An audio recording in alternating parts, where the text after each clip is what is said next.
ada tradisine awake dhewe menjelang Ramadan jenenge napa mriki? Unggahan napa megengan? Megengan niku napa enten dalile enek? Napa dalile mang fariha bidukhuli Ramadan haramallahu jasadahu 'alan niran. Sapa wonge marem tekane Ramadan, maka wong iku tubuhnya diharamkan untuk masuk neraka, ae masuk surga. Sapa wonge arepe marem tekane Ramadan, kok marem mati sampean, haram mlebu neraka, maknane wajib mlebu swarga. Lah awake dhewe iki seringkali lek marem niku diwujudne karo sedekah, karo selamat. Duwe anak daftar tentara katut marem tanggane diundang diteri dikeki sedekahan jenenge slametan.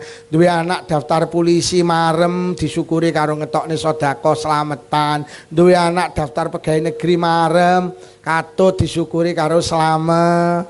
Dadi wong Jawa ki lek marem senengane sedekah. Loh pancen wasyukru yahsulu bi anwa'il ibadah. Marem utawa syukur atas nikmat iki nek dilakoni dengan berbagai macam ibadah. Cuman wong Jawa senengane lek marem kuwi diwujudne karo sedekah. Malam 12 mulut marem nang dina iki Kanjeng Nabi dilahirne, akhire nggo berkat nang masjid nang musala jenenge mulutan. Malam 17 marem mergo nampa perintah salat, marem nggo berkat nang masjid nang musala jenenge reje. Duwe bojo meteng 3 sasi marem dilungkas ditiupne roh, ditulis nasibe bojo cilokane ben ditulis apik, diwujudne karo sedekah jenenge telo. Bayine tambah gedhe 7 sasi marem mergo sirahe wis asale ning dhuwur, malik mengisor siap untuk dilahirkan. Malik iki krama inggile tingkep mula dislameti karo ngetokne sedekah jenenge ting.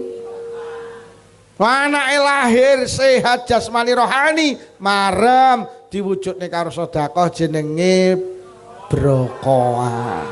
Lah marem arep tekane Ramadan karo wong Kediri disyukuri karo nggawa berkat nang masjid nang musala karo slametan jenenge megeng. Wis sampean megengan iki mek mujudne rasa marem arep tekane Ramadan. Muga-muga marem jenengan arep tekane Ramadan dadekne awake dhewe diwajibne mlebu swargane Allah. Mula tak peseni mustaghisin mustaghisat anggota istighosah ya misdah ojo sampai enek sing ora marem karo tekane Ramadan. Ramadan teko lha kok wong Blitar karo Kediri muni ngene yo poso. Nah.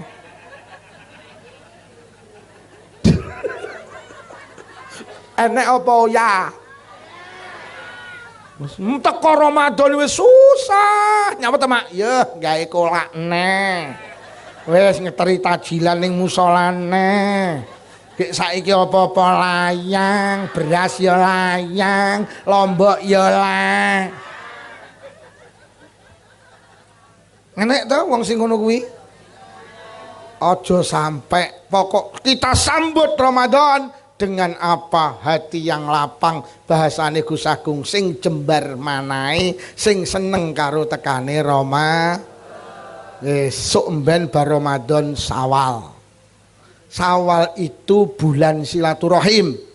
Kula suwun sing nom-nom tata kramane mara gene sing tuwek. Nggih, mumpung ketemu. Dadi sing enom tulung buka apa nutup lawang. Enom kok ngenteni sing mara mlaku. Wong silaturahim, wong lebaran, wong badan kuwi luwih apik tinimbang sing dibadani.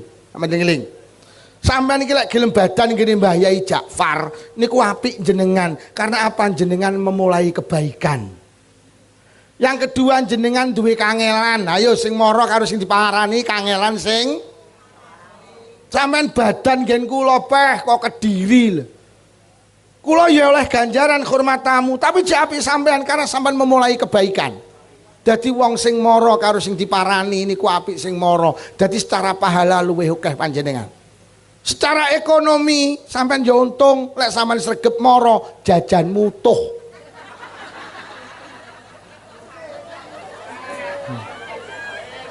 Lha yo jajanmu kok utuh, aku tutup terus kok. Mbah Yai Ja'far ludes. Mergo akeh sing Apa meneh sing mara duwe anak cilik peh mening.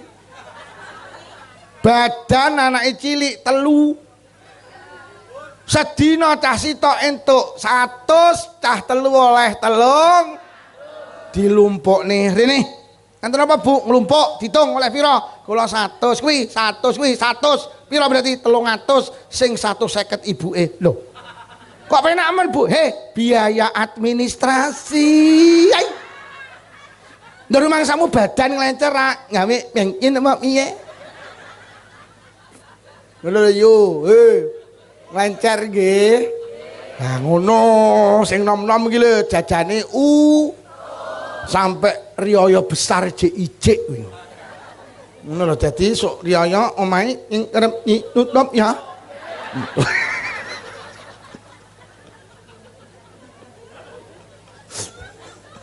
Wes tak peseni sing nampa tamu dieling-eling lek hormat tamu sing apik. 1, ora usah gawe jajan sing angel-angel mesakne tamune. Napa enten jajan sing angel enek? Napa niku kacang sembunyi? Aja kok suguhne mecakne tamune dadak goleki. Jajanmu apa yuk kacang sembunyi? Sembunyi ning ndi kene goleki ket mau urung temu kok.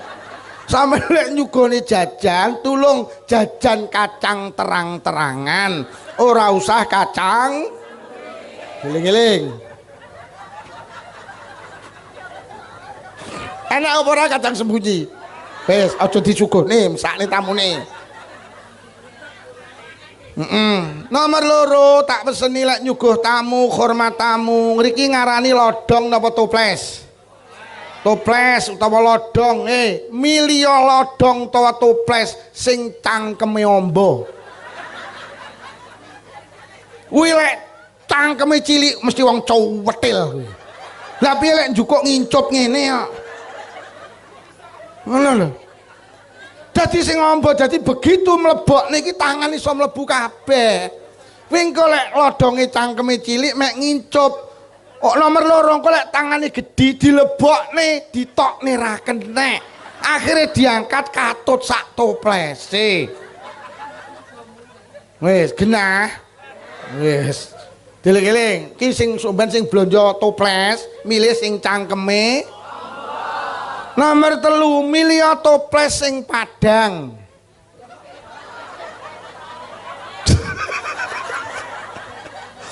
Aja toples sing peteng, jadi sekira jajan ki disawang kon jaba ketok.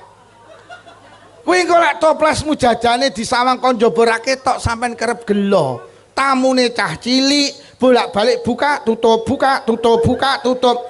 Terus sampean sematane, "Le, aja dibukai dimaem." Kok bocah jawab, "Nendak ngetok." Lah lek toplese padang tekan jaba ketok, begitu dibuka terus dipundhut. Nggih napa nggih?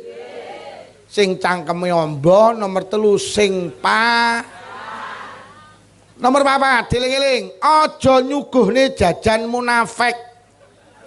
Jajan munafik iki jajan sing jaba jero ndak cocok, adae kongguan isine marning. Kok isine rengginang. Kuwi wong munafik, jaba karo jero ora apa. Lesane muni ngidul, atine muni enek tuh jajan munafik kuwi. Dieling-eling, lek kongguan adae isine ya kong. Lek wafer isine ya. Anak kula tau kecil adae wafer iki jek ngiluap. Anak kula ki seneng karo wafer. Bah kula tak mundhut wafer, mundhut to, mbok dibuka lho bah kok marning kletaken aku. Kuwi lek dilaporne polisi kena pasal penipuan sampean.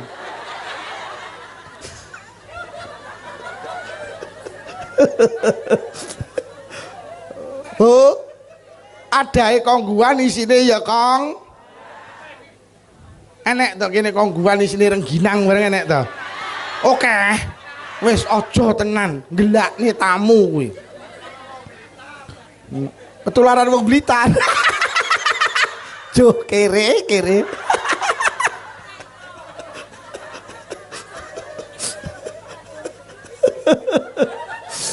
Wis. Oh. Siji aja nyuguhne jajan sing angel. Nomor loro toplese sing cangkeme oh. Nomor telu toplese pa. Nomor papat aja nyuguhne jajan munafik. Adahe kongguan isine isine opak gam. Dosa ngono kuwi. Wis bodho lebaran jaluk ngapura malah gelakne tamune.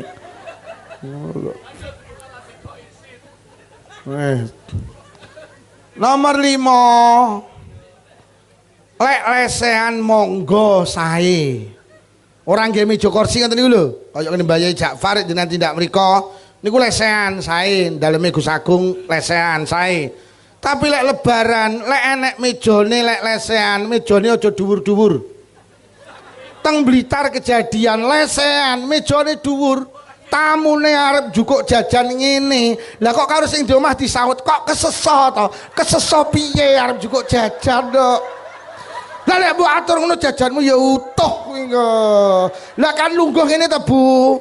Mejane dhuwur terus ngene ta jukuke. Lah kok ditampani karo sing kok kesesa to? Kere kowe.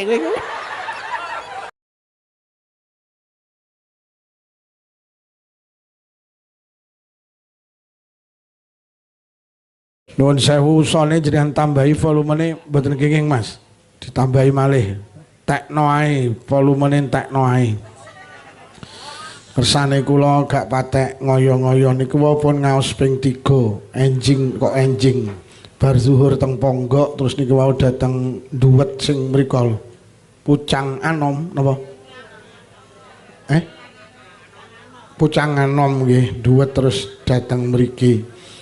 Alhamdulillah wau Mbah Ja'far dawuh paling kathah sing rawuh dalu menika pemecah rekor wonten desa Duwet.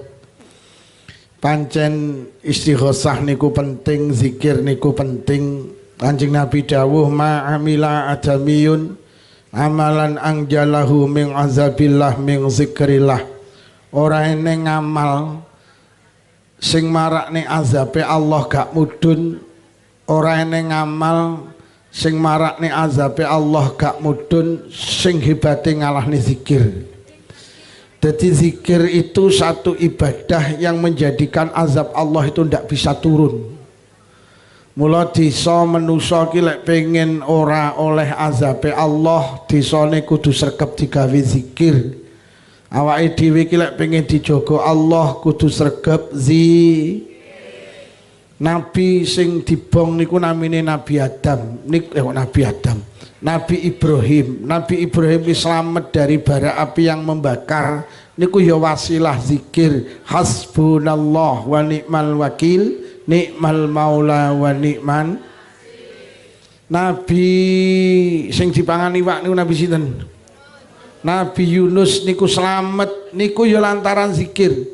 La ilaha illa anta subhanaka inni kuntu minaz-zalimin. Lamun Yunus ora nyucek ning aku, ora zikir nang aku, dawe Allah Yunus nang jero iwak sampai besok dina kiamat. Inilah hebate zikir, nikulah hebate istighosah. Kok duwet enek istighosah, insyaallah duwet barokah. Lho, Indonesia ki iso barokah niku iso aman-aman ae mergo akeh wong zikir kok. Lho, Indonesia ki beda karo negara-negara kono, padha-padha negara Islam. Indonesia ki cik rukun. Indonesia ki lek tukaran ora tahu sampai mempertaruhkan nyawa. Wong Indonesia ki lek gemberah mek ning YouTube tok. Dong nggih, lek ning kono bedil-bedilan ning Yaman, Afghanistan, ning Palestina, Iran, Irak. Wah, Indonesia ki aman. Lek tukaran mek ning YouTube tok. Lah nyapa Indonesia aman? Mergo ning Indonesia akeh wong. Lo sering kali matur desa sak Jawa Timur niki 8.500 desa. 8.500 desa. Lek sak desa ki enek 10 majelis yasin, majelis tahlil, majelis zikir 10 ae. Padahal duwet bapak-bapak ibu-ibu punjul lek 10. Niku berarti sak Jawa Timur enek 85.000 majelis zikir. Lah lek sak majelis ki enek wong 30. Bayu iki wis pirang atus juta pendak malam Jumat. La ilaha illallah, la ilaha illallah. Durung sing istighosah, durung sing bar salat wiri, durung sing torekoan. Masya Allah wis jutaan orang tiap malam Jumat zikir nang Allah. Akhirnya ngaras itu goyang, akhirnya Indonesia niku baro. Indonesia kebarokah ki mergo enek jenengan wilayu. Mula sampean iki lek melu istighosah berarti melu jaga negara niki. Mergo negara ini aman, negara ini azab Allah gak mudhun mergo lek enek masyarakate gelem istighosah. Lho, mula melu istighosah ki melu jaga negara. Melu majelis tahlil, majelis yasin ki melu jaga negara. Bar salat wiritan kuwi melu jaga negara. Loh, mula ayo terus istighosah. Mungkin jing ben teng pundi wau diatur Mbah Ja'far rawuh. Jenengan ki ya ngono, lek pengen dijaga Allah, lek numpak sepeda motor sing kerep zikir sallallahu ala Muhammad, sallallahu ala Muhammad. Mergo dalan ning Kediri ki saiki rame. Ben dijaga Allah, ben diparingi slamet zikir. Duwe anak kuliah nang Malang nang Surabaya dipeseni le hati-hati ning dalan, gak usah kesusu le, lesane digawe ngono lho. Nunggoni toko timbang lamun nyapa ta sallallahu ala Muhammad, sallallahu ala Muhammad. Wong kabeh wong lho zikir iki ya iso. Ya ora ragat. Ya ora butuh wektu, isuk oleh awan oleh bengi oleh. Ora butuh panggenan, ning sawah oleh, ning pasar oleh, ning kamar oleh, ning kantor oleh, ning diae ora butuh keadaan, batal ya oleh, suci ya, menstruasi ya oleh, mencret ya. Enak zikir iki. Arep turu timbang mikirne BRI ki nyaopo. Wayahe bayar ya. Bayar, wayahe degane teko ya teko ngoten lho.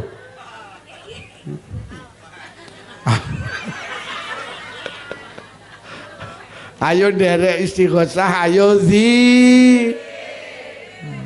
malah kula ki sering pesen sampean iki lek zikir bahasa Arab ra iso. Wis zikir Jawa ae nunggoni tuku karo ngenteni wong tuku. Wiritane Jawa ae, zikir Jawa. Napa enten Pak Lukman nenek nyekel tasbih, tasbih diputer karo lesane zikir. Zikire piye? Apa jare, apa jare, apa jare, apa jare, apa jare, apa jare. Enek wong tuku didoli tumbas, didoli terus pasrah neh apa jare, apa jare, apa jare, apa jare. Kula ki lek istighosah ngeten iki bar istighosah nderek Gus Agung wiritan kula ya niku pasrah dikeki sangu ya apa jare, apa jare, apa jare, apa jare. Ra dikeki sangu ya apa jare, apa jare, apa jare. Derek zikir nggih, derek istighosah nggih. Wis teng dalem lek pengen dijaga Allah ya zikir ning omah dhewe. Bojone metu sampai jam 1 kok rong mulih jenengan wedi zikir. Ning jero kamar kok wedi ya Allah engko gek moro-moro enek medon. Wiritan kok apa jare? Ya kuwi lek gak iso. Lek iso ya pake aja apa jare, apa jare, apa jare ya. Oh kandung kleru jare sapa, jare sapa, jare sapa. Engko sampean wiritan apa jare, apa jare. Anake krungu jare sapa, jare sapa. Pun para hadirin niki hajate menyambut datangnya bulan Ramadan.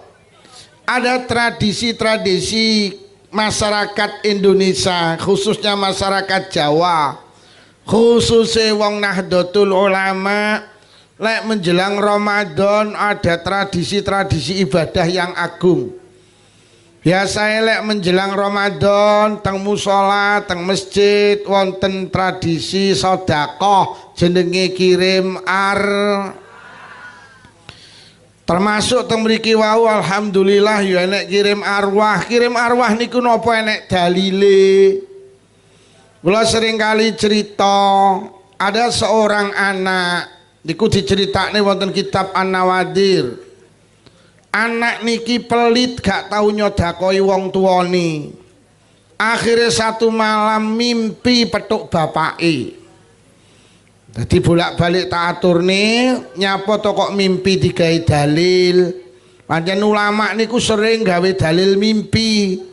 Wadah kitab-kitab ini nyeritakne tentang mimpi. Krana ngene lho yo. Mati ki rena loro, siji mati nyawane dijabut. Gak dibalik nih niku jenenge mati bablas. Enek mati nyawane dijabut bar dibalik nih niku jenenge turu. Mula wong turu niku mati, mula tangi turu dongane alhamdulillahilladzi ahyana ba'dama amatana wa ilaihin. Alhamdulillah Gusti jenengan nguripi kula malih sakwise jenengan mateni kula. Dadi syukur mergo diuripi neh. Dadi wong turu ki mati, cuman karo Allah nyawane terus dibalekne neh. Mulai enten kitab didhawuhne an-naumu akhul maut. Turu ki dulur lanange mati. Ngono lho. Dadi lek enek wong wedok ngrungokne ngaji kok turu berarti wonge mati. Mula lek sandingmu turu yo ndang bengok sing banter iki diterusne apa diinepne mergo wonge mati. Lek sandingmu teklak-tekluk tulung ndang diwacane surat Yasin mergo wonge arep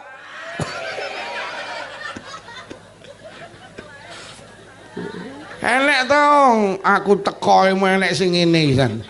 Iya ngene-ngene.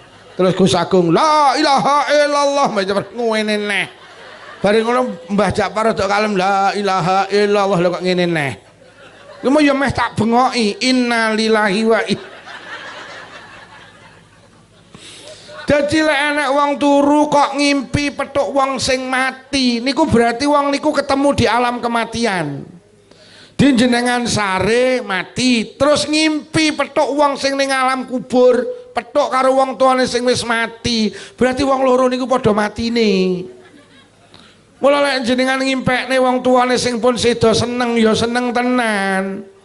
Lek sing sedo niku diimpekne gak seneng ya gak seneng tenan. Kuwi ndang dislameti ndang disedakoi. Ngoten lho. Lah niki enek anak mimpi petuk bapake muni ngene le.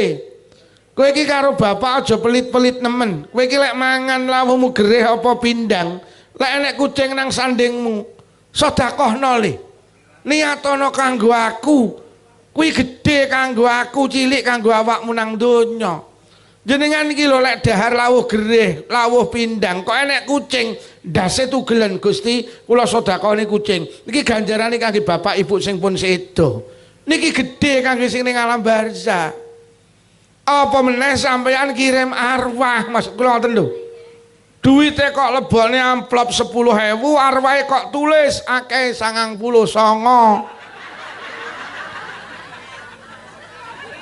Malaikat batin iki lek ngedum piye? Nek sing muni lah 10.000 tukane gereh kan cekap to Pak Lukman angsal.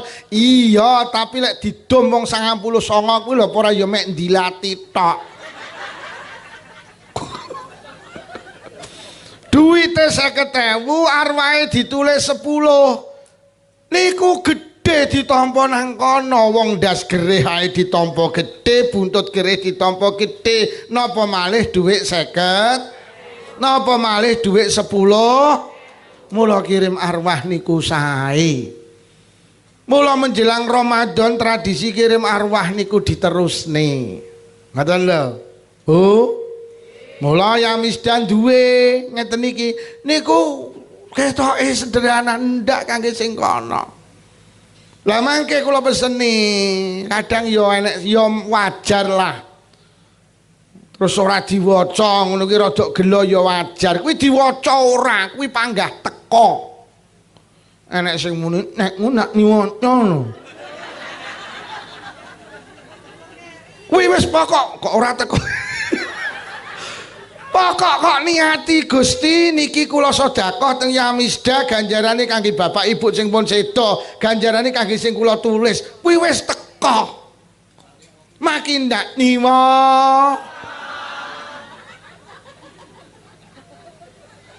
Wadang kan enek to sing gelo ngono kuwi. Titip arwah ning masjid ning desane ngono kuwi si jam 5 ki diterne mulai ngeterne iki panggah lungguh ning emperane nyapa tembok ngrungokne nek ndak niwaca-waca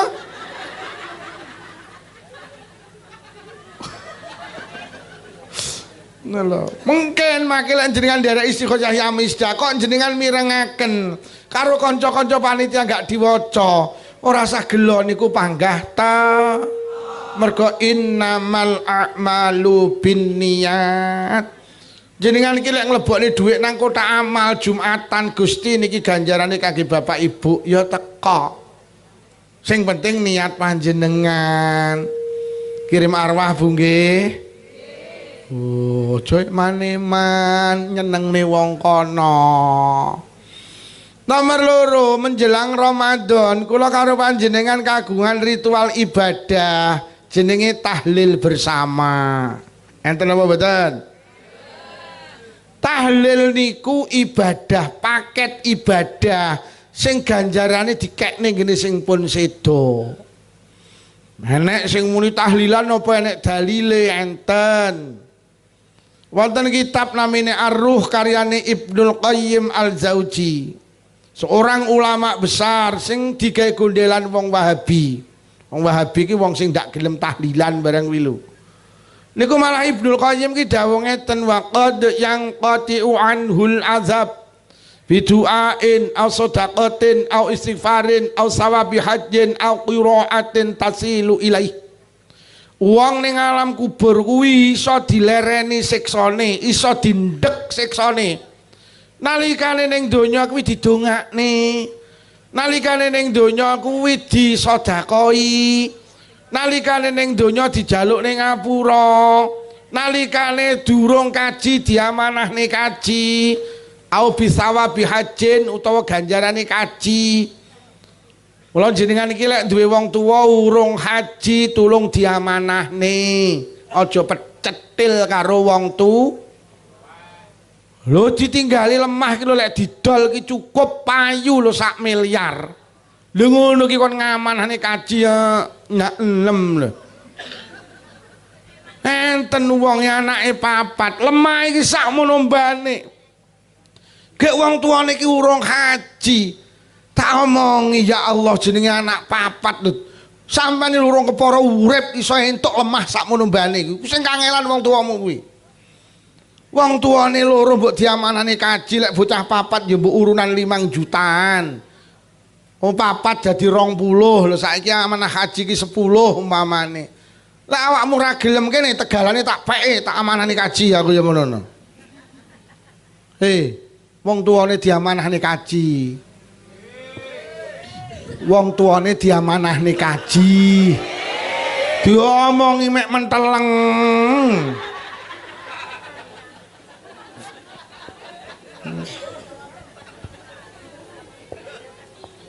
Lho wong tuane awake dhewe iki masyaallah ninggali sakmono gigik blas lho. Nek anak iki iso wong tuane ninggal oleh lemah 1 hektar lho. Tak omong lho awakmu lho urung kepara sampe tuwek iso nglumpukne bondo 1 hektar ya. Nggih napa nggih? Ora enek ngamal sing hebat ngalahne amal berbakti dengan kedua orang tua. Lho sampe enek dawuh ngene, enek wong ki sok ning akhirat paling getun. Paling getun.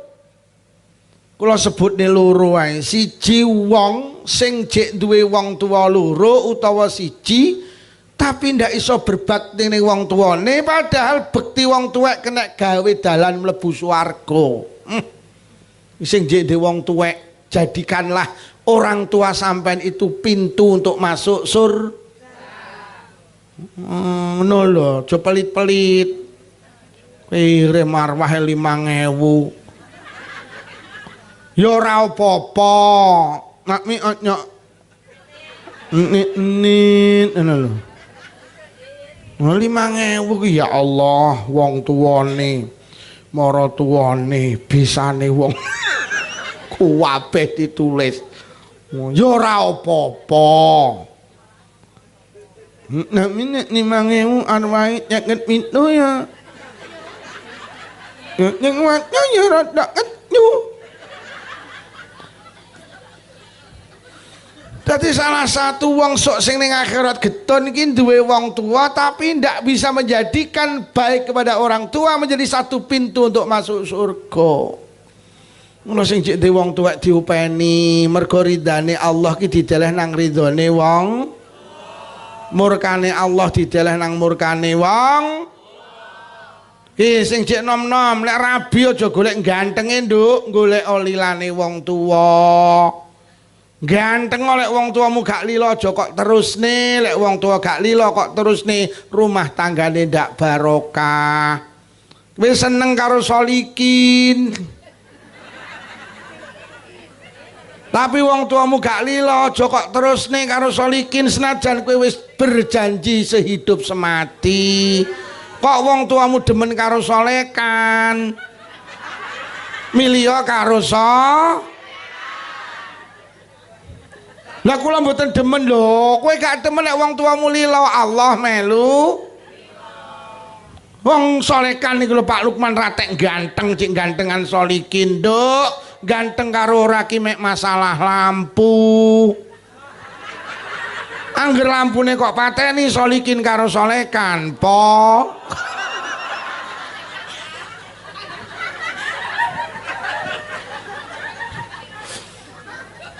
Nun sewu ki sing bojone nyolot suwi kok nyolot elek tulung lek bengi lampune dipateni.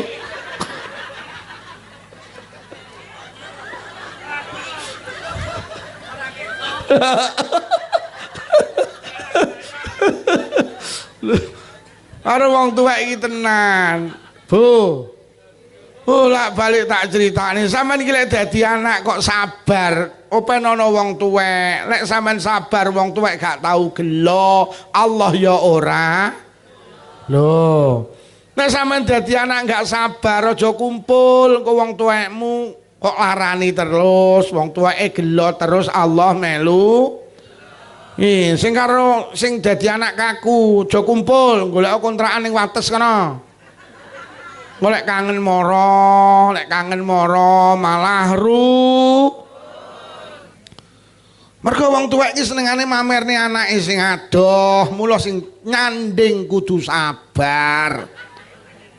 Anake ning Kediri lek moro mek nggawa cilok ngene yo. Wong sak nduwet diomong yo. Anak iki ora kaya anakku sing ning Kediri. Tenan yo ben. Padahal mek nggawa cilok. Ngono ki lek mamerne, gek dhek nggawa cilok apa rugi? Rugi piye wong mulih yo ngrontoki kambil lho. Kambil gawa, tewel gawa, gedang tah. Mula kumpul wong tuwek kudu sah. Lah sing nyanding bendina nukokne soto rawon bakso belas ora tau diceritakne. Ya ngono kuwi kumpul wong tuwek kudu sah. Senengane mamerne anake sing kuwi anak sing batin lha iki to wonge. Enek to wong tuwek model ngono kuwi? Enek to? Wonge teko. Ketoke kudunge seragam ketoke.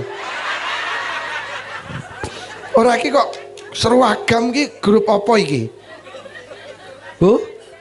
Grup apa? Apa grup Padepokan Seni Bela Diri? Nasi Daria. Berarti ki sing grup ki nasi Daria. Sing seragam padha ki nasi Daria. Oh, sing ora seragam berarti nasi goreng.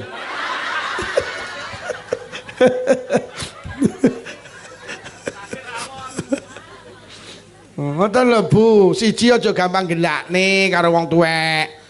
Nomor loro aja hitungi. Sampe nek karo wong tuwek hitung-hitung Gusti Allah ya genten hitung. Ngono lho. Dadi arep ngajekne apa ki jenenge ngamanane kaji aja hitung-hitung demi Allah. Allah kok ngijoli. Ngoten lho. Mula aja pelit, sampean iki lek pengen sugih lomano karo wong tuane dhewe. Sesuk diparani, mboke diomongi, "Mbok, nyapa tun?" Mulai sesuk, "Mbok, listrik sing bayari aku." Ngono lho. Sampeyan listrik saulan tak pira to, Mbok? Lah paling 50, ya wis aku sing bayari. Sesuk, Mbok, melu warisan. Melu 5. Sing bayari aku kok lek mbethok pek. Ngono lho. Sampeyan nek ra hitung-hitung Allah gak hitung-hitung. Iki arep Ramadan, mboke diomongi, "Mbok, Ramadan dipenakne leh ibadah. Tarawih kudu tutuk, duhan, tahajudan, deres Quran. Mbok diling-iling bar salat 5 juz, bar salat 5 juz. 6 dina pisan katam ya, Mbok." Ono. Wis mula sampean penakne ibadah ora usah mikir buka karo sahur. Buka karo sahur apa jari anakmu. Ngono lho yo.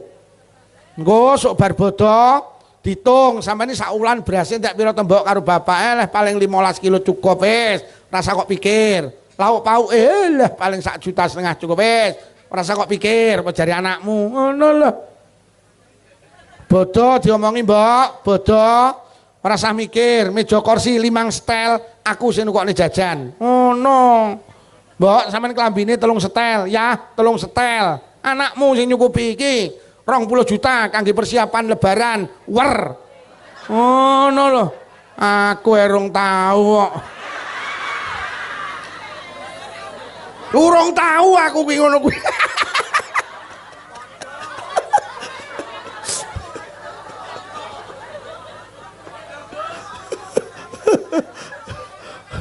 Lah ora saiki wong-wong iki tak teliti Kediri ora Blitar. Karo wong tuwa niki ya Allah pelite, jenenge omahe le nyanding wong tuwa enek wong tuweke. Lho kok malah ra tau masak to. Lho kok isuki sarapan ngene mboke. Mulih nggo sego sak piring jangan sak mangkok diwehne sing lanang. Tak jamin kere kuwi kok. Enek to sing model ngene iki? Wonge rada kuru to? Wong cowetele rada kuru to mergo ndredekan. Wong cethile kan di penyakit ndredeg to, nek tanggane marang kok golek utangan ngono kuwi. Wong gawe kolak kacang ijo ngono kuwi mek sing dipangan santene kolake ora dipangan. Lah nyapa sesuk dijoki santene. Wong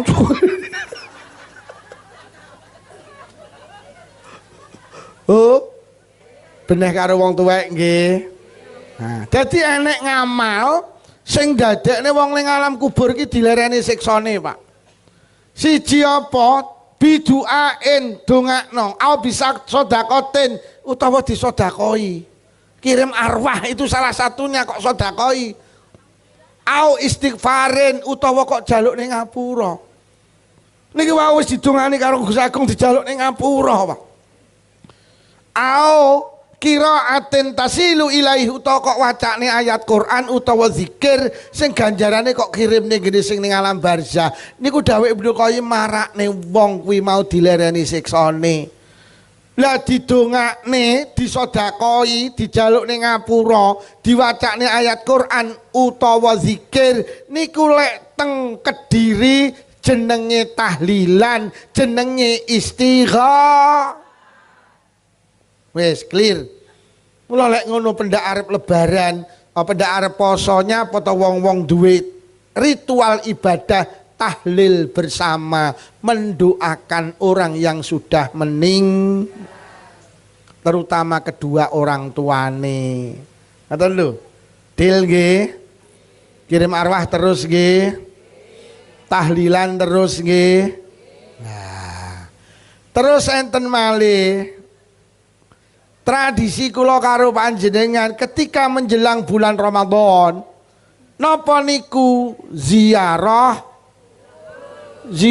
kubur? Apa hubungane karo Ramadan? Allah mboten Allah. Kanjeng Nabi dawuh, "Mangsa Ramadhana imanan wa ihtisaban, ghufira lahu ma taqaddama min dzambih." Sapa wonge poso nang wulan Ramadan, oleh poso krana iman, krana mulih ridane Allah, mongko dosane sing wis kliwat ki di ngapura. Dadi poso Ramadan iki lek jenengan niati krana Allah, niku dosa sampean sing wis kliwat ki di ngapura karo Allah. Lah sampean kudu eling, Allah niku bakal ngapura dosane wong nalikane wong ki gak ndek dosa karo wong liya. Allah bakal ngapura dosane wong nalikane wong ki gak ndek masalah karo wong liya. Lah manusa ki ya ngoten, kok ning donya jek duwe dosa karo wong tuane, wis to Ramadan ora bakal di ngapura karo Allah. Lah salah satu amal sing marakne wong tua niku ngapura dosane anak, itu salah satunya adalah ziarah kubur. Nyapa tarep Ramadan kok ziarah kubur? Ben sampean nek duwe kelepatan dosane di ngapura karo wong tua sampean.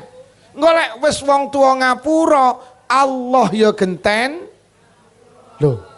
Ngoten lho. Deal.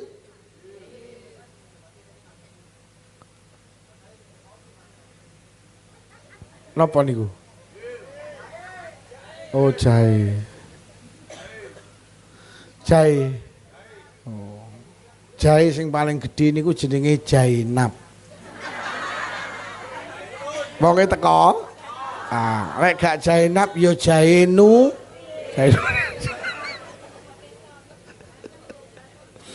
Enten ngamal dadi jenengan ki lek ziarah kubur. Hikmah niku nyapa? Enten dawuh panjen sapa wonge gelem ziarah kubur nang wong tuane, niku lamun duwe kelepatan karo wong tuane di ngapura karo Allah. Enten Bu, ada seorang ulama niku ditanya, "Yai, cara saiki, kula niku duwe dosa kalih tiyang sepah kalih kula. Durung kula nyuwun ngapura lah kok kepancal tiyang sepah kula sedo. Pripun ampre tiyang sepah kula sing sedo niku gelem ngapura kelepatan kula?" Dawe ulama, siji lakonono tenan. Enten to awake dhewe kadang duwe dosa karo wong tuwa, urung sampe njaluk ngapurane wong tuwa, kepancal wong tuwane sedo. Langkah awake dhewe piye? Siji, jadilah anak yang baik. Ayyakuna sholihan, ngoten dawe. Dadi ya manusa ki manusa sing apik ngeten.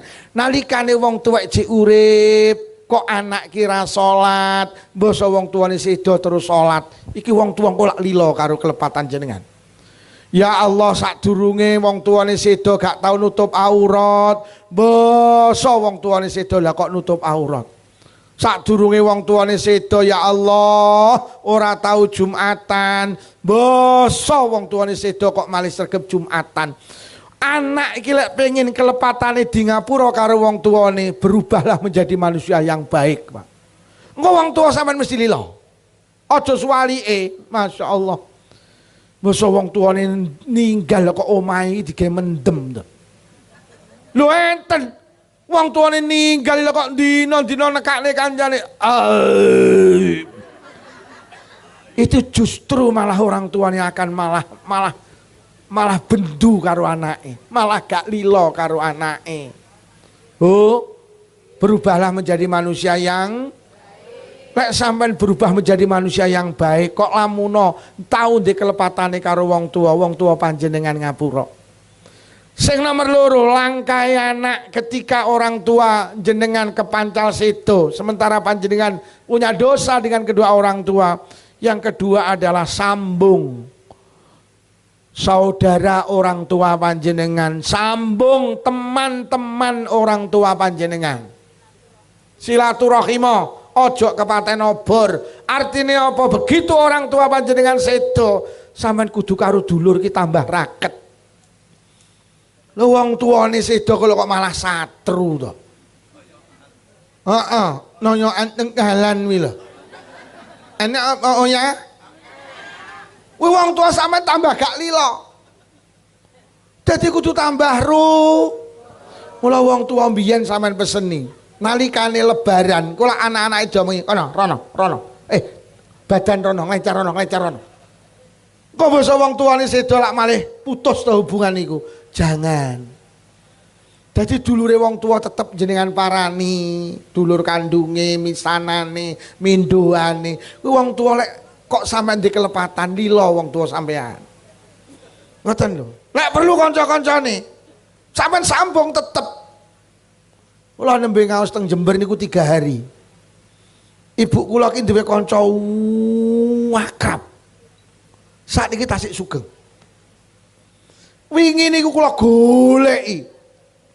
Kula golek informasi sapa ya sing roh dalem iki mergo daleme niku pindah karena beliau PNS terus akhirnya daleme niku waduh. Kula golek informasi pun sekitar 7 tahun mboten panggih. 7 tahun yang lalu kepanggih. Terus akhirnya kula mriko wingi Masya Allah 7 tahun gak ketemu kok malih ketok sepuh. Assalamualaikum. Waalaikumsalam. Sinten niku? Kesupen to.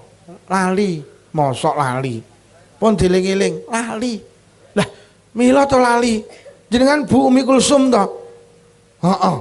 Awakmu sapa? Mosok lali. Meneng dipentelengi, lho kok terus nangis. Ya Allah iki Lukman, aku ki panggah kelingan karo ibumu, aku lek salat gak tau lali mate kai ibumu ki kanca lahir batin. Kula rangkul, saya yakin ibu saya hari ini gembira krana anakku lanang gelem nyambung karo kancane ibuku. Ngono lho yu. Karo kanca-kancane ibuke diparani, lebaran iki lho diparani. Lebaran.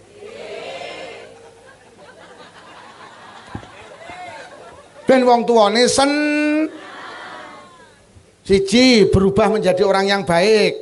Nomor loro ojo sampai memutus tali persaudaraan dengan saudarane kedua orang karo teman-temane orang. Sing nomor 3 lek sampean tau dikelepatan karo wong tuwek sementara wong tuwek kepancal kedisian sedo. Piye? Seringlah bersedekah. Sing pahalane diaturne kangge wong sama dengan kirim kaya ngene iki lho. Ngoten lho. Dadi jenengan iki kudu kerep kirim arwah, kerep sedekah sing pahalane disampekne ngene wong tuwane. Anu mawon Mas, mangke mawon riyin.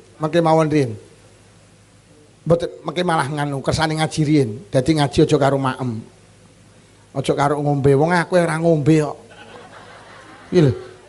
Ngono lho. Kuwi kok lek anu malah aku mas malah tak tinggal ngalih susi aku ya aku ya ngono malan kowe. Sik mandek riyen mengke riyen tak ngaji sik. Sampeyan nek enek wong ngomong terus rona-rona sampean penak apa ora? Sama nek dadi guru terus muridmu aku mimi ngono kuwi penak para gurune. Ben lek ngombe tak tinggal mulih lho marine. Aku ya wis kewesel ngaji ping 3 iki lho aku. Bu, sing nomor 3 bersedekahlah sing pahalane kangge wong tua. Sing nomor 4 ben wong tua jenengan lilo lek sampean dikelempatan. Ini yang penting. Berziarahku seneng. Ada seseorang misanane ada seorang namanya sapa ya Uyainah sapa to ngarepe sinten niku duwe misanane niku ditinggal mati bapake saking getune niku bendina ziarah kubur kene wong tuane. Seiring perjalanan waktu sing mau niki bendina ziarah kubur jadi enek bocah Sofyan bin Uyainah Sofyan bin Uyainah niku duwe misanan ditinggal mati bapake saking getune bendina niku ziarah kubur seiring perjalanan waktu sing mau nih ziarah kubur lha kok suwi-suwi niki 3 dina pisan. Mari 3 dina pisan, suwi-suwi seminggu pisan, suwi-suwi 2 minggu pisan, suwi-suwi saulan, Suwi-suwi 3 wulan pisan akhire pendak arep poso tok. Bar ngono malah blas. Akhire mimpi dipethuki bapake, "Le, kowe iki lho karo bapak sering ziarah kok saiki ora tau mara to, Le?" Di dalam mimpinya anake takon, "Lho ya, jenengan iki lek kula mara napa semerep?" "Ya Allah, Le, aku ki lek awakmu mara roh. Le, aku seneng. Ora trima aku sing seneng, Le. Kiwa tengenku ki melu seneng." Jadi teng kitab Ar-Ruh diceritakne wong ki lek ziarah kubur, tanggane kuburan iki lho jawil, yu anakmu kalau anakmu mara kan. Jadi sampean iki teko gapurane kuburan iki tanggane kuburane bapak sampean, yu anakmu lah anakmu kae lho. Tanggane iki lho melu marem. Yu anakmu halah kemek liwat tok arep ngarit kae.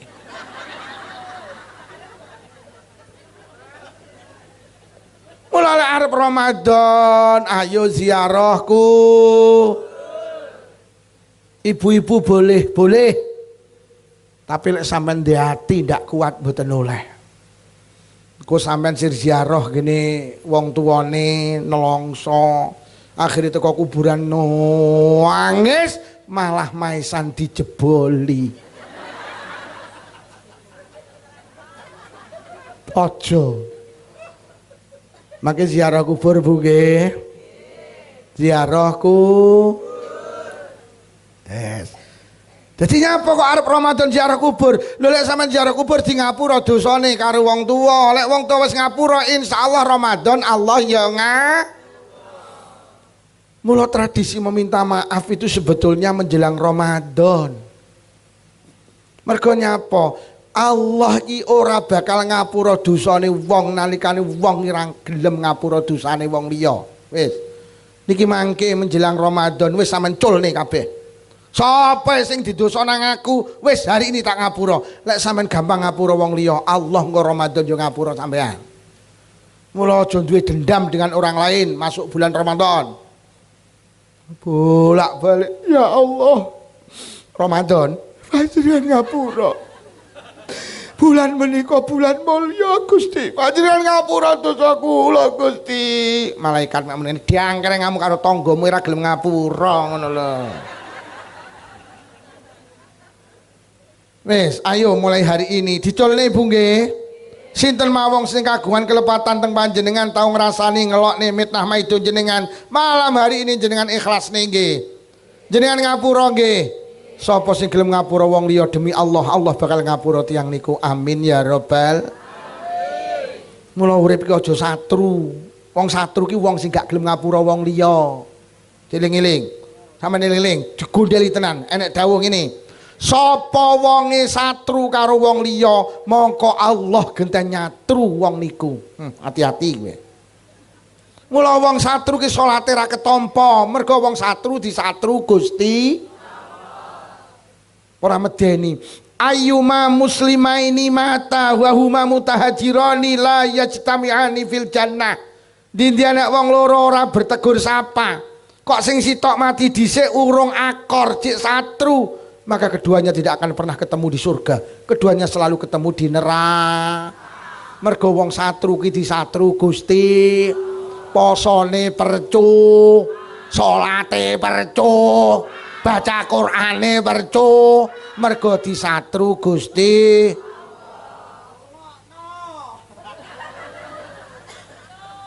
Rungokno cuma njaluk wedang jahe.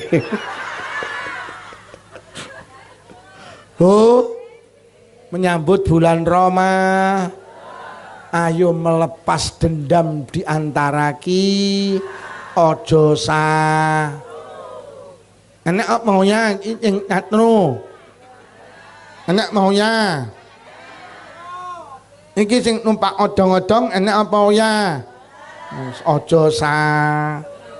Satru ki untunge apa? Wong satru niku masyaallah hatine ra tau apik. Lah petuk karo sing disatroni petuk wedhus. Sing kono muni petuk iyek. Ngono. Wong satru ki ra dalan. Lah piye arep rono petuk karo sing satru liwat endi terusan awakmu? Wong satru ki ora tau diundang genduren. Ya apa ora? Wong satru gak iso golek utang. Wis ora nang untunge wong satru. Sing paling bahaya wong satru ki genten disatru Gusti. Wis lek Allah pengen ngapura awake dhewe nang bulan Ramadan, ayo awake dhewe gampang ngapura dosane wong li. Wong satru ki penyebabe sitok nesu gak mari-mari. Nggih napa nggih? Wong nesu kan macame papat to. Enek sing gampang nesu tapi gampang mari. Enek wong model ngono kuwi. Gampang nesu, tapi lek kadung nesu gampang rewang letas teko dilokne dang kering ngamurung tandang madang. Oh cangkemmu. Nesu. Ngono ki bareng ngono ki ya nonjok bareng. Kuwi jenenge gampang nesu tapi gampang. Sing nomor loro nek wong gampang nesu, tapi lek kadung nesu ya angel marine. Kau gampang nesu, welek iki. Kadung nesu angel marine. Kejadiane tahun 2000 tahun 2026 lho cek kelingan. Kuwi jenenge gampang nesu, lek kadung nesu angel. Nyapa to yo ora takon karo mah ngarep. Ora kelingan nggih, nyapa. Tahun 2000 dhek mantu geden yo. Aku wis seminggu rewang ndak mulih yo. Bayangno teko ndoto wayahe ngeterne manten kok ora dijak to yo. Ora dijak ngeterne manten tahun 2000 lho, tahun 2026 lho cek kelingan. Wonge teko. Kudunge seragam. Niku jenenge gampang nesu, lek kadung nesu angel. Nomor 3 enek wong gampang nesu. Tapi lek kadung sing nomor 3 enek wong angel nesu, tapi lek kadung nesu yo angel marine. Gampang nesu, gampang mari, gampang nesu, angel. Lek nomor 3 gampang nesu, napa? Angel nesu, lek kadung nesu yo angel. Jagongan ning pos kampling iki gojloke mek plengah. Ning begitu celek yo angel marine. Sing apik ki sing nomor 4. Angel nesu, tapi lek kadung nesu gampang. Lha wong nesu ki apa gak oleh-oleh, sing gak oleh ki dendam. Mula wong satru ki oleh, sing penting ojo punjul 3 dina. Loh, artinya apa? Islam itu masih mentoleransi orang marah yang tidak boleh itu oleh. Bu, sampean karo ayah kok satru to? Bu, satru ki ngibadahe ditolak. Sapa sing ngomong Pak Lukman? Bu, kowe ki radong, kuwi lek punjul 3 dina. Ayah karo ibu ki satru jek entuk 2 dina. Lah terus piye ora apa-apa. Lah piye karepe ibu? Sirku tak tutukne 3. Kuwi ora masalah. Wes, Ramadan dilepas nggih dendam-dendam. Yes. Enek ngamal 4 sing dadekne wong tua sing wis sedo lila. Siji berubah menjadi manusia nomor 2 napa? Nyambung karo dulure lan koncone wong. Nomor 3 perbanyak sedekah sing pahalane dikirimne ngene wong. Nomor 4 seringlah berziarahku. Wis, ajeng Ramadan ziarah nggih. Sing terakhir ada tradisine awake dhewe menjelang Ramadan jenenge napa mriki? Unggahan napa megengan? Megengan niku napa enten dalile enek? Napa dalile mang fariha bidukhuli Ramadan harramallahu jasadahu 'alan niran. Sapa wonge marem tekane Ramadan maka wong iku tubuhnya diharamkan untuk masuk neraka, masuk surga. Sapa wonge arepe marem tekane Ramadan, kok marem mati sampean, haram mlebu neraka, maknane wajib mlebu swarga. Lah awake dhewe iki seringkali lek marem niku diwujudne karo sedekah, karo selama duwe anak daftar tentara katut marem tanggane diundang diteri dikai sedekahan jenenge slametan. Duwe anak daftar polisi marem disyukuri karo ngetokne sedekah slametan. Duwe anak daftar pegawai negeri marem katut disyukuri karo slamet. Jadi wong Jawa ki marem senengane sedekah. Loh pancen wasyukru yahsulu bi anwa'il ibadah. Marem utawa syukur atas nikmat iki nek dilakoni dengan berbagai macam ibadah. Cuman wong Jawa senengane lek marem kuwi diwujudne karo sedekah. Malam 12 mulut marem nang dina iki Kanjeng Nabi dilahirne, akhire nggo berkat nang masjid nang musala jenenge mulutan. Malam 17 marem mergo nampa perintah salat, marem nggo berkat nang masjid nang musala jenenge duwe bojo meteng 3 sasi marem dilungkas ditiupne roh ditulis nasibe bojo cilakane ben ditulis apik diwujudne karo sedekah jenenge telo bayine tambah gedhe 7 sasi marem mergo sirahe wis asale ning dhuwur malik mengisor siap untuk dilahirkan malik iki krama inggile tingkep mula dislameti karo ngetokne sedekah jenenge anake lahir sehat jasmani rohani marem diwujudne karo sedekah jenenge brokoah. Lah marem arep tekane Ramadan karo wong Kediri disyukuri karo nggawa berkat nang masjid nang musala karo slametan jenenge megeng. Wis sampean megengan iki mek mujudne rasa marem arep tekane Ramadan. Muga-muga marem jenengan arep tekane Ramadan ndadekne awake dhewe diwajibne mlebu swargane Allah. Mula tak peseni mustaghisin mustaghisat anggota istighosah ya misda ojo sampai enek sing ora marem karo tekane Ramadan. Ramadan teko lho kok wong Blitar karo Kediri muni ngene yo poson.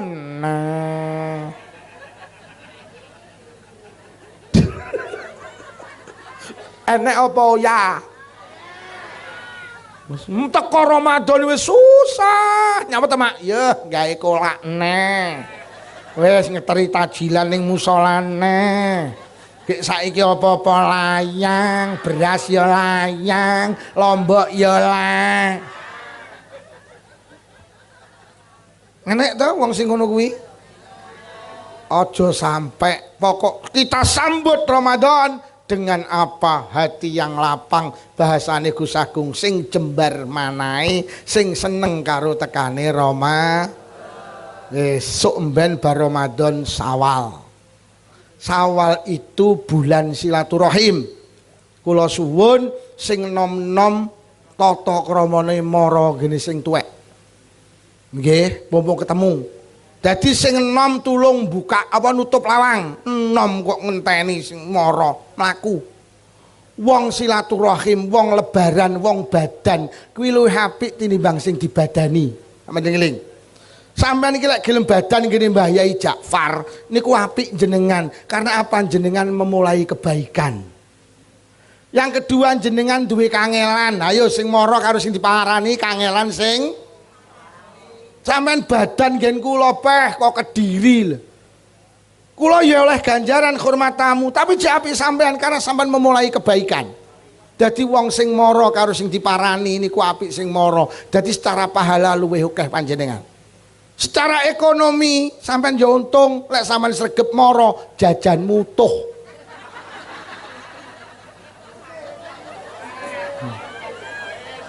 Lho yo jajanmu kok utuh, aku tutup terus. Mbah Yai Ja'far ludes. Mergo akeh sing apa meneh sing mara duwe anak cilik peh mening. Badan anake cilik 3. Sedina cah sitok entuk 100, cah 3 oleh 3. Dilumpukne rene. Enten apa Bu? Nglumpuk ditung oleh pira? Kula 100 kuwi, 100 kuwi, 100. Pira berarti 300 sing 150 ibuke. Lho. Kok penak men Bu? Biaya administrasi. Ai. Nduk mangsamu badan nglencer gawe mengkin apa piye? Lho yo, nglencer nggih. Nah ngono sing nom-nom iki lho jajane sampai riyo besar ijik kuwi. Ngono lho dadi sok riyaya omahe ing kerep tutup ya.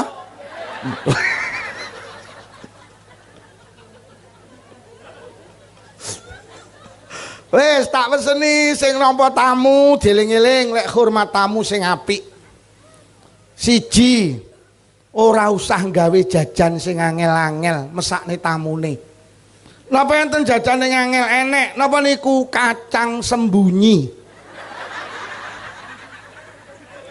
Aja kok suguhne mecakne tamune dadak goleki. Jajanmu apa yuk kacang sembunyi? Sembunyi ning ndi kene goleki ket mau urung temu kok.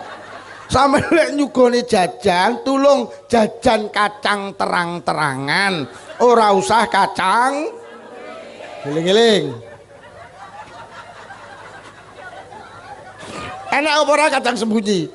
Wis aja disuguhne mesakne tamune. Nomor loro tak peseni lek nyuguh tamu, hormat tamu. Ngriki ngarani lodong napa toples? Toples utawa lodong. Milih lodong utawa toples sing cangkeme amba. Kuwi lek cangkeme cilik mesti wong cuwetil kuwi. Lah piye lek njukuk ngincup ngene kok. Ngono lho. Dadi sing amba dadi begitu mlebok niki tangan iso mlebu kabeh. Kuwi engko lek lodonge cangkeme cilik mek ngincup. Kok nomor loro engko lek tangane gedhi dilebokne ditokne ra kenek. Akhire diangkat katut sak toplese. Wis genah. Wis. Dieling-eling, ki sing sampean sing blonjo toples, milih sing cangkeme. Nomor 3, milih toples sing padang.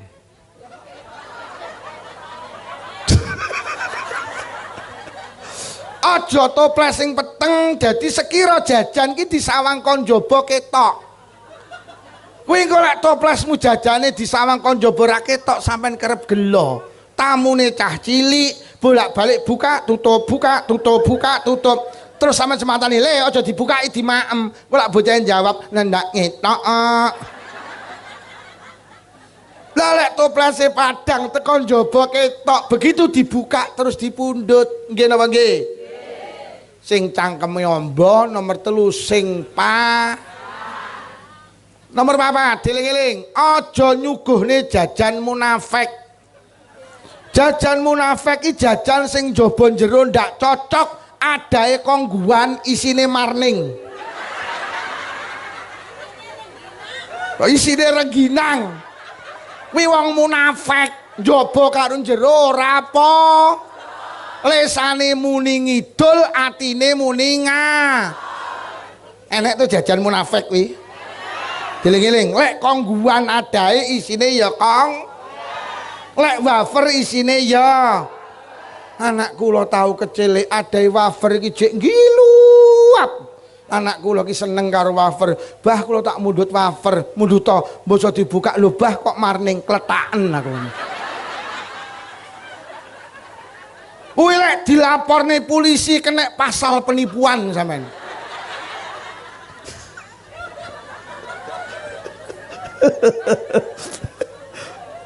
Oh, adae kongguan isine ya kong. Enek to kene kongguan isine rengginang bareng enek to. Oke. Wis aja tenan ngelakne tamu kuwi. Ketularan wong Blitar. Juh kere.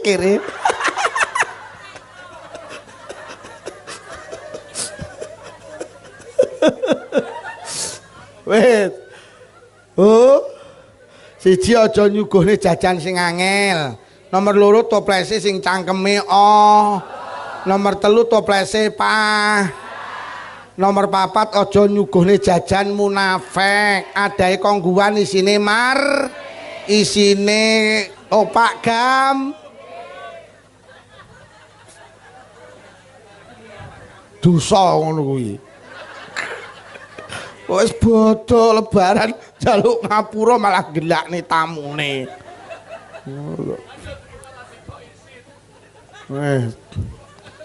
Nomor 5 lek lesehan monggo sae Orang nggih meja kursi ngoten niku lho. Kaya ngene Mbah Yai Ja'far jenengan tindak mriku niku lesehan sae, daleme Gus Agung lesehan sae.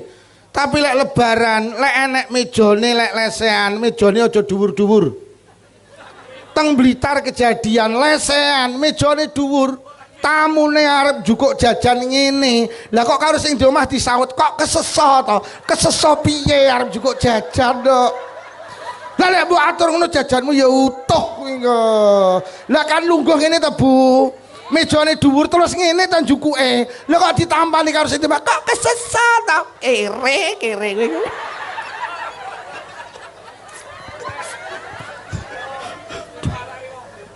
Oh. Kuwi enek tenan ning Blitar, sumpah enek tenan. Iki piye iki? Lah di mejane iki dhuwur, lungguhe ning ngisor mejane rada dhuwur. Lah njukuk jajan kan yo ndengongok. Tangane kele ndengongok. Lah kok ditampani to karo sing di omahe. Lah kok kesesa to, kesesa piye njukuk jajan kesesa. Lah mbok atur kene jajanmu yo utuh aku. Joh aku jan. Lho tenan. Sing paling terakhir lek duwe tamu cah cilik tulung disangoni. Cah cilik niku kekasih Allah. Cah cilik iki gak duwe waline Allah. Lah cah cilik niku lek ndonga mandi mergo gak duwe Lah cah cilik niku lek kulino disangoni terus niteni. Engko wis niteni mesti ngomong apik. Ayo ngecer gini Pak Budi ayo. Nyapa mesti cair. Aku iki nang ngene Pak Budi cair 50.000 lho. Pak Budi ki rezekine akeh. Rezekine akeh tenan. Mergo didongakne cah Ayo badan lencere Pak Lukman ra kere cetile masalah kok. Kae kere tenan. Mula nek cah cilik disangoni mergo cah cilik ki ra duwe dosa, cah cilik lek ra dosa wali, berarti lek ndonga man. Lah wali niku kekasih Allah. Cah cilik niku kasih Allah. Sama nek nyenengne kekasih Allah, Allah melu seneng. Sapa sing nyenengne cah cilik, Allah genten seneng. Allah genten seneng. Mula disiapi Bu niki ndang. Saiki untuk tetangga 5.000, saudara dekat 10.000. Tenggen kula ya tak gawe ngono. Lek wong sing kerep ngundang ngaji kula kok mara nggawa anak 50.000. Mergo bapake kerep ngundang ngaji.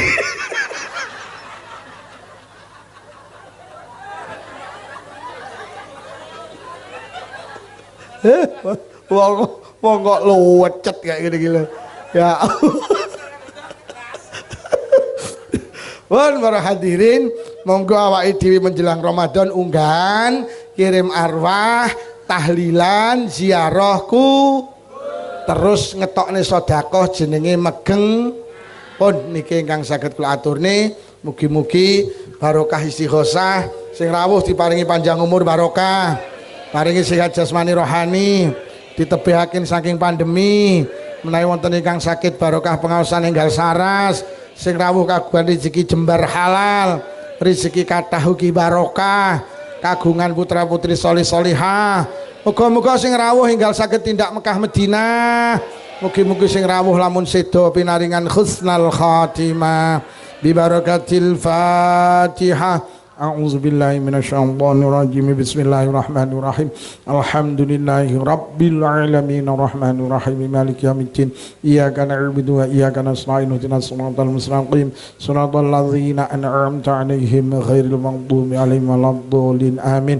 Bismillahirrahmanirrahim. Alhamdulillahi rabbil alamin. Allahumma shalli ala sayyidina Muhammadin wa ala ali sayyidina Muhammad. Allahumma alif baina qulubina wa aslih dzata bainina wa hdina subul salam. ونجنا من الظلمات إلى النور وجنبنا الفواحش ما ظهر منها بطن وبارك لنا بأسمائنا وأبصارنا وقلوبنا وأزواجنا وذرياتنا يا الله khususan khosoh zuriyahipun sedaya piantun ingkang hadir wonten majelis menika ya Allah, khususan khosoh zuriyahipun keluarga besar jamaah istighosah ya Misda Al Ihsan sekediri raya ya Allah, wa tub alaina innaka antat tawwabur rahim. Allahumma inna na'udzubika minal bukhli wal kasali wal harami wa arzalil umuri wa azabil qabri wa fitnati dajjal fitnatil mahya wal mamati. Allahumma rabbana atina fid dunya hasanatan wa fil akhirati hasanatan wa qina azabannar. Wa sallallahu ala sayyidina Muhammadin walhamdulillahi rabbil alamin. Sedaya kemawon menawi wonten atur kirang saking pangapunten. Wassalamualaikum warahmatullahi wabarakatuh.